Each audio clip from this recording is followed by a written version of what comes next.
Benji. Ethan, where are you? The Syndicate is real. A rogue nation trained to do what we do. An anti-IMF.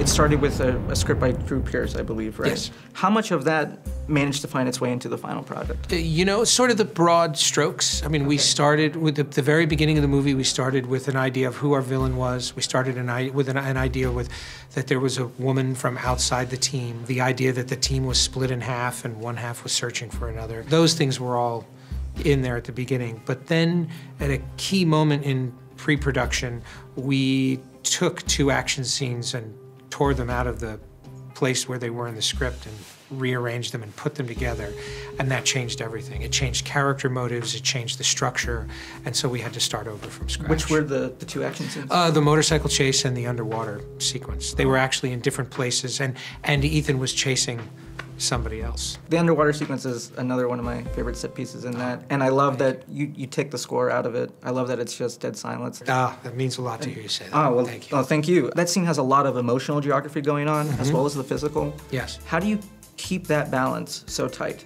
Well, originally that whole sequence was going to be one take underwater.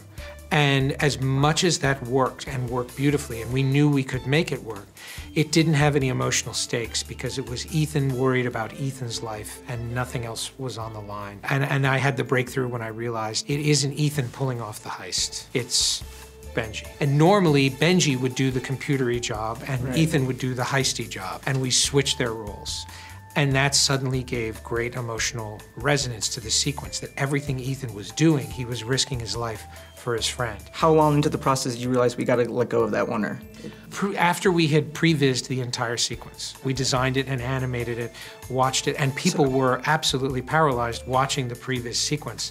And I knew I had something, but the more I watched it, the more I kept thinking, underneath all of this, all I see is Ethan going on this underwater journey. I'm not feeling what I need to feel, and it's not a team. Right. It's Ethan working alone. And so once I brought the team into it, that very quickly made the change. I really like your filmmaking process. I've listened to some of your screenwriting podcasts. You know, that Vienna sequence, if I'm Brian De Palma, I'm going, oh, someone's just topped the knock list.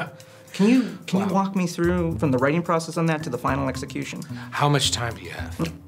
4 minutes. 4 minutes? It was working backwards from the ending. It was discovering that impossible choice that he had to make. And once I knew that, I knew how the sequence had to come together. I knew what the pieces on the chessboard were, but for example, I didn't know what Benji was doing there or what effect he was having on the sequence. And we just kept going through it over and over and over again. And even when we were shooting it, we were uncertain of what some of those things were going to be. Wow. And so we shot little pieces to protect ourselves. Fortunately, I was able to shoot it over the course of the whole movie. I shot a lot of stuff in the Opera House at the beginning, but other things weren't scheduled until much later on.